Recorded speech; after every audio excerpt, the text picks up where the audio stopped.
الحمد لله رب العالمين والصلاة والسلام على رسوله الكريم أما بعد فأعوذ بالله من الشيطان الرجيم بسم الله الرحمن الرحيم وعن أنس قال قدم على النبي صلى الله عليه وسلم نفر من أكل فأسلموا فاجتووا المدينة فأمرهم أن يأتوا إبل الصدقة فيشربوا من أبوالها وألبانها ففعلوا فصحوا فارتدوا وقتلوا رعاتها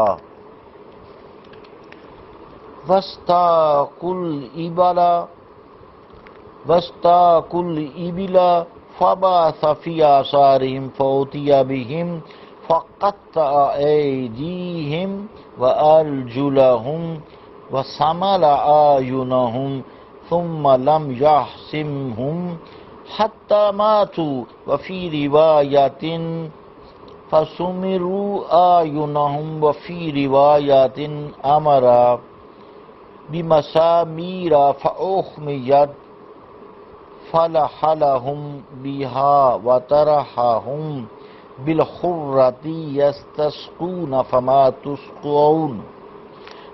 تسقون حتى ماتوا متفق علیہ۔ صدق اللہ و صدق رسول الکریم۔ عزیزان گرامی قدر، السلام علیکم ورحمۃ اللہ وبرکاتہ۔ حدیث پاک کا ترجمہ سماعت فرمائیں۔ روایت ہے حضرت انس سے، فرماتے ہیں قبیلہ عقل کے کچھ لوگ نبی کریم صلی اللہ علیہ وسلم کی خدمت میں آئے، مسلمان ہو گئے۔ انہوں نے مدینہ کو ناموافق محسوس کیا تو انہیں حضور علیہ السلام نے حکم دیا کہ صدقہ کے اونٹوں میں جائیں، ان کے پیشاب اور دودھ پئیں۔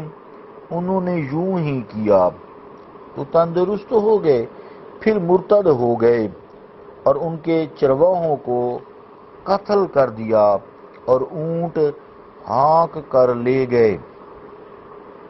پھر حضور علیہ السلام نے ان کے پیچھے سپاہی بھیجے، وہ لوگ لائے گئے، پھر ان کے ہاتھ پاؤں کاٹے اور ان کی آنکھیں پھوڑ دی گئیں، پھر ان کو نہ داغا حتیٰ کہ وہ مر گئے، اور ایک روایت میں ہے پھر ان کی آنکھیں اندھی کر دی گئیں، اور ایک روایت میں ہے کہ سلائیوں کا حکم دیا، وہ گرم کی گئیں، پھر وہ ان کی آنکھوں میں پھیر دیں اور انہیں حرہ میں ڈال دیا۔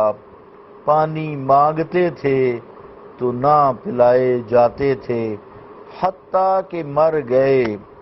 مسلم و بخاری۔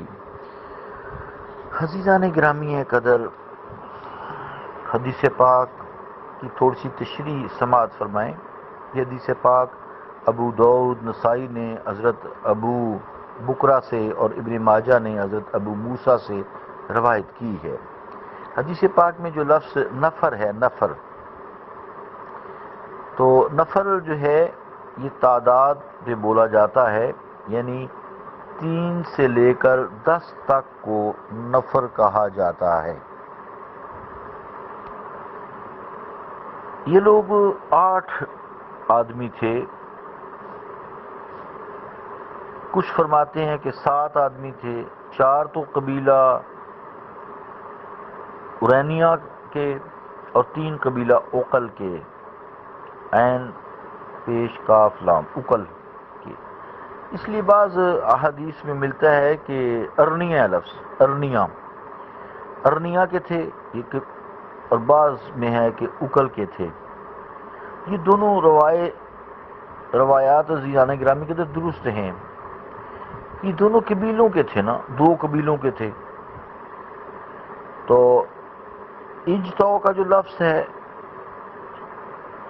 یہ بنا ہے جوا ان سے، اس کا مطلب ہوتا ہے مرض، بیماری، یعنی جب وہ اسلام لائے، مدینہ منورہ میں آئے تو آب و ہوا ان کی موافق نہ آئی، استغفر اللہ، آب و ہوا انہیں اس کی سوٹ نہ کی، یہ ذرا لفظ بہتر ہو گیا نا، ان کو راس نہ آئی اور وہ بیمار پڑ گئے۔ اس لیے مدینہ پاک کو آپ صلی اللہ علیہ وآلہ وسلم کے قدم رنجہ فرمانے سے پہلے یثرب کہا جاتا تھا، یعنی بیماریوں کا گھر۔ وہاں بخار اصل میں ٹھیک نہیں ہوتا تھا، بہت بیماریاں پھوٹ پڑتی تھیں، وبائیں جیسے ادھر یہاں کرونا یا دوسری بیماریاں پھوٹ پڑتی ہیں، کچھ ہوتی ہیں اور کچھ کر دی جاتی ہیں، بہرحال یہ ایک الگ ٹاپک ہے۔ تو بیماریاں تھیں، تو وہ اس بیماری کی وجہ سے بیمار ہو گئے۔ حضور کریم صلی اللہ علیہ وآلہ وسلم کو اللہ تعالیٰ نے وحی کی کہ انہیں مدینہ سے نکلنے کا حکم دیں۔ اصل میں مدینہ منورہ کی سرزمین نے ان کو رکھنا ہی نہیں چاہا ہوگا، کیونکہ ان کے دلوں کے اندر کھوٹ تھا۔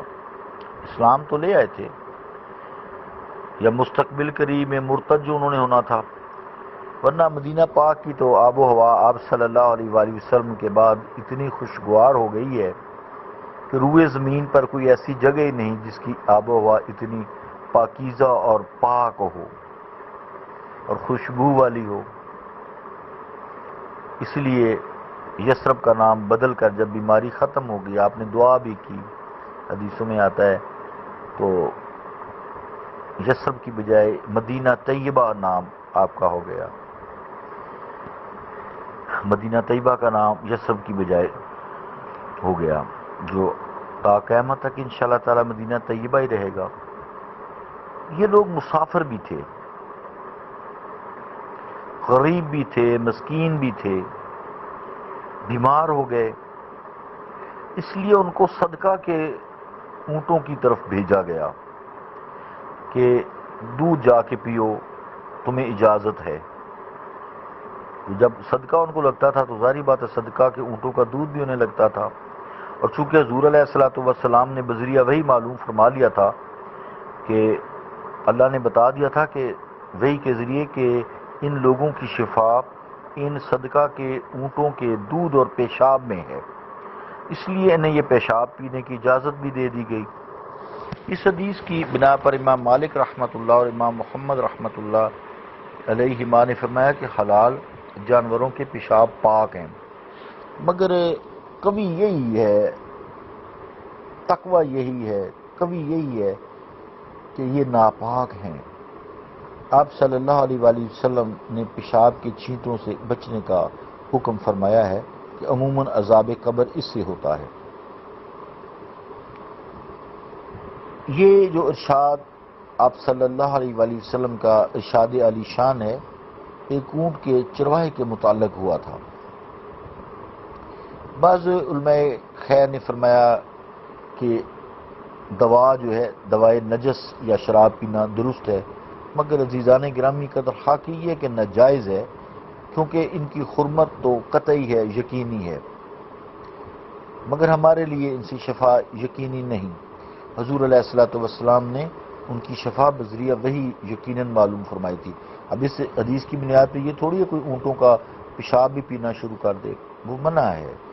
حضور علیہ الصلوۃ والسلام کو وحی کے ذریعے فرمایا گیا کہ ان لوگوں کو، یہ مدینہ سے باہر ایک بستی ہے، میں نے دیکھی ہوئی ہے ادھر، اللہ کا فضل ہے، وہاں پہ ایک یہ بھی آپ کے گوشے گزار کر دوں، وہاں آپ گاڑی کھڑی کر دیں نا تو وہ انجن بند کر دیں، خود بخود ایک سمت کو، یعنی اس علاقے سے باہر کو جاتی ہے، تو 120 تک کی سٹیج اٹین کر لیتی ہے، اور اس طرح کو پانی ادھر کو پھینکے تو دوسری طرف الٹی سائڈ پہ، یعنی جس طرف سے انٹری ہے اس علاقے کی جاتا۔ اب تو خیر وہاں اس کو سیرگاہ بنا دیا گیا ہے، تو وہاں پہ بہرحال اس کو وادی جن کہتے ہیں، اللہ رب العالمین بہتر ہی جانتا ہے کہ جن اپنی آبادی میں گھسنے نہیں دیتے، اس لیے بندہ پیچھے کو جاتا ہے، جو چیز بھی آگے کو کی جائے وہ پیچھے کو جاتی ہے، آگے گاڑی بھی مشکل سے چلتی ہے، تو آپ گاڑی کھڑی کر دیں تو، یا آپ کھڑے ہو جائیں کوئی چیز پھینکیں تو وہ الٹی سائڈ پہ آتی ہے، یہاں تک کہ گاڑی 120 کی سپیڈ پہ چلنی شروع ہو جاتی ہے، تو آپ چڑھائی کے نیچے کھڑی کر دیں گاڑی تو گاڑی چڑھائی پہ بھی چڑھتی ہے۔ یہ وہ جگہ ہے، بہرحال کچھ لوگ جو عشاق ہوتے ہیں